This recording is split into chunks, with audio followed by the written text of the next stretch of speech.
So today's video is going to be on the 80-20 principle. Now, a few of you might have already heard of that, which is fantastic. Some of the mentees watching this know we talk about a lot of this on the Black Belt Property Academy.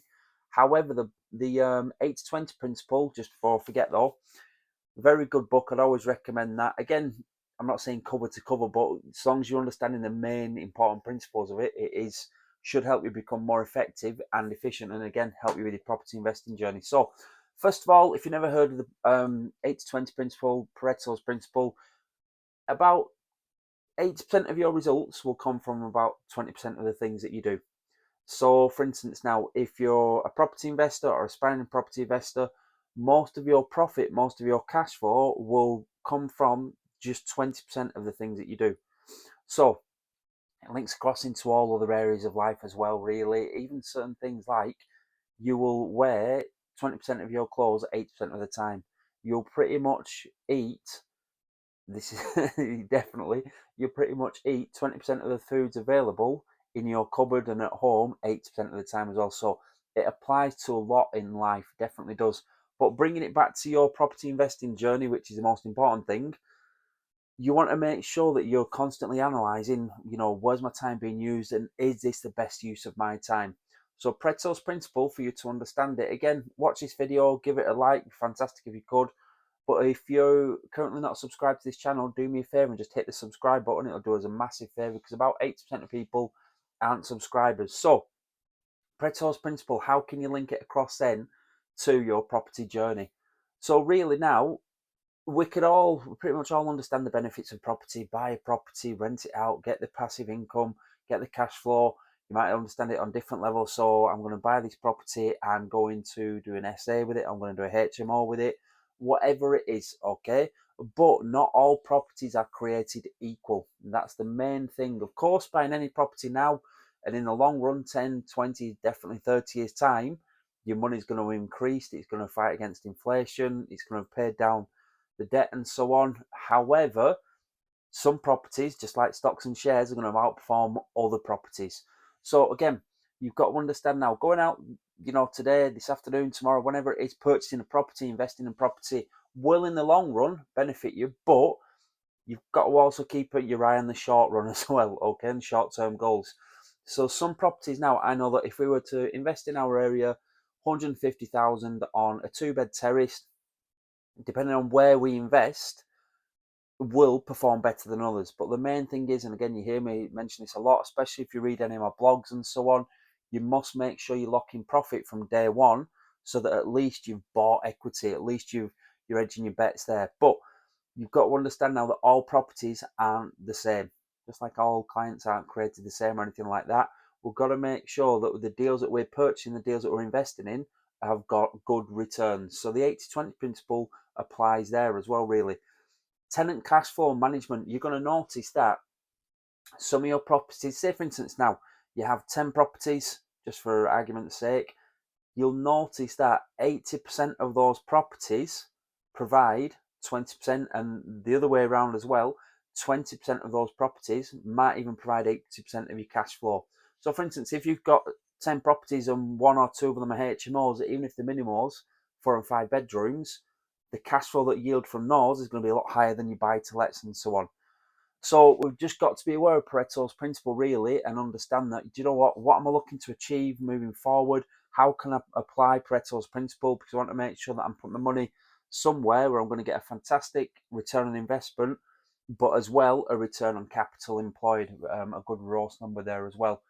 You'll notice as well, if you're self-managing your portfolio, hopefully though, as you progress, you might even start your own, to manage your own properties as well as others. You'll notice that any maintenance issues, pretty much 80% of the maintenance issues are all generally the same. There's something wrong with the heating, there's a little bit of damp coming through, there's something wrong with the, what happened to us the other day, the consumer units, something had happened with the oven and it had blown that and so on. So you're going to find out that pretty much the maintenance issues that are recorded, 80% of them are pretty much the same. And that's the same with tenants as well, really. If you're going back to that 10 properties, you might have 8 of those properties, 80%, where the tenants stay for 2 years, 3 years, 4 years, 5 years. But you might have 2 properties where the tenants change over every 6 to 12 months, really. it's one of those things. But you'll notice, especially when you start to analyze in your life, that Pareto's principle, where does it come in, and how can it apply to you becoming a better property investor, really. Next point, obviously, big one for us, definitely this. Entrepreneurs, you need to understand to leverage your time. So many people, and I can understand it during the early days because I used to do the same in 2007. You go into the properties, you're getting your hands dirty, you're obviously filling skips, you're doing rip outs, you're doing bits of painting and that type of thing, you're doing a bit of gardening. Now, I like it because you want to make sure the job keeps moving, which is fantastic, but you've got to understand your true worth. So for me, and I mentioned this in my book, really, if you haven't invested in a copy yet, make sure you do so. But before I mention that, it was in my first book, How to Build a Highly Profitable Martial Arts School. I mentioned it a lot in there, really, about you understanding your value and your worth. So, is it better to pay somebody £50 to do a job for a certain period of time where you could earn just as much money doing something easier and that you're going to be more effective at doing? So, obviously, I'm not an electrician, I'm not a plumber, I'm not a joiner or anything like that. Definitely not. That's not my skill set. So, you need to pay trades for that. But in order to pay trades, you need to make sure that when you are working or earning money, that you're doing it for a decent rate so that it can obviously offset that type of thing.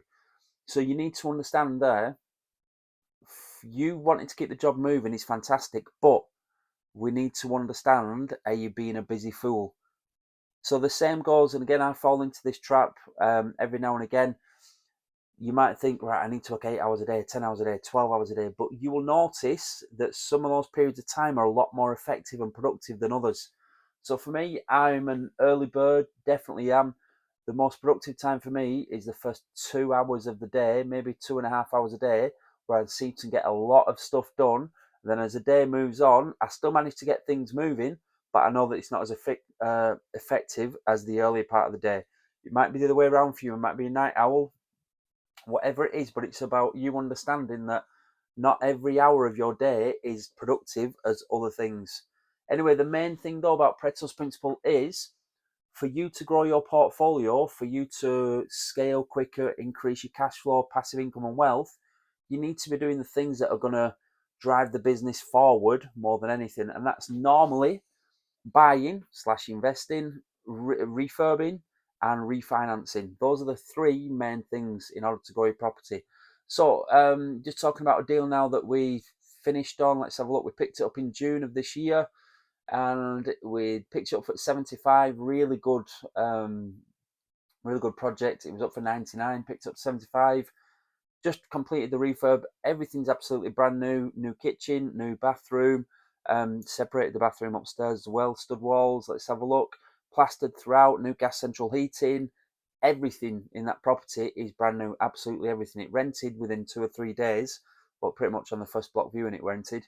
But with that now, and again, this links back to what I was saying before, not all properties are created the same. We could have purchased it at 99 instead of 75, and yes, there'd still be a little trickle of passive income coming in, which would be amazing, always good, but not as good as making sure we secured it at a decent profit, secured it at a decent discount, really, and brought in the refurb on time, which then allows us to refinance at high value. So, purchasing the property, tick. Doing the refurb and keeping it on time and in budget, tick. And that's obviously a lot easier said than done. So most of the time they do go over budget and they do go over time. It's part and parcel of it. And then also refinancing, another tick there as well. However, the first few deals we did back in 2007 and 2008, uneducated, offered the full asking price, got all cheap trades in, didn't do any tenant checks, tried our best to try and avoid doing any type of maintenance unless the front door was hanging off. Definitely the bad way around it. So those early days, the property wasn't performing as well as it could have done. Didn't even didn't even know about the BRRR strategy then or anything like that. Because, you know what you don't know. Simple as that. I wasn't educated. However, property though can be forgiven. It's like a bad haircut. Coming up to 20 years now of having those properties, or 17, 18 years, the properties have doubled in prices and provided us with passive income, underestimating now, for probably 80% of that time. More than likely going to be 90, maybe 90 plus, but underestimating there. So the 80% of tasks, sorry, 20% of your tasks time spent are going to bring in 80% of the results. Purchasing properly, definitely. You're making sure you're doing the refurb and bringing it in on budget and refinancing properly. And pretty much that all boils down to you buying at a decent rate, really. So we must understand the Pareto Principle. Have I got anything else in my little notes there? And again, mindset shift. Again, just think to yourself, doesn't always need to be 9 to 5. You don't need to be working 9 to 5. You design your day however you want, and just make sure that you're understanding that some times are going to be more effective than other times. Okay. And what else? One more thing, really. Again, just have a look and think, what am I doing now that isn't taking me closer to where I need to get to? What should I be doing that is going to take me closer to where I get to? Most of the time, that's again going to be education. So again, check out more videos on this YouTube channel. Have a look at some of the blogs that we do as well. My name, so I should have said this right at the start. Got the name on the channel, Dervish.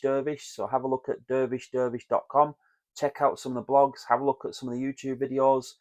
And again, just wait for the new property investing book to come out. There should be a lot of good information in there for any aspiring investors, really.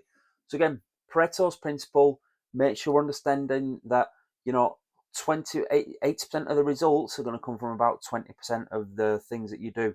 And it's your job to continually focus more and more and more and more on that 20%. Because if you're focusing more and more and more and more on that 20%, it will make sure that your 80% results become even bigger. Okay, so again, it relies mindset shift, understanding that not everybody needs to do the same thing, and for you to be effective and to build a profitable business, we need to make sure that we're learning to improve continually, have that Kaizen mindset all the time, and again, just keep getting up, keep showing up. Check out the link below in the comments, and again, just keep going for it, keep getting up, keep showing up. I know I was jumping around a little bit there, but I'll show you the cover again just in case any of you want to invest in it. 80-20 principle. Is it Richard Cott? There you go. Okay. So I haven't done a little bit of I'm not going to say it was a book review, definitely not. But you always need to make sure you keep educating yourself. And remember, knowledge is power. Fantastic saying. But even better is applied knowledge is power. Anyway, take care, subscribe, and probably see you soon. All the best.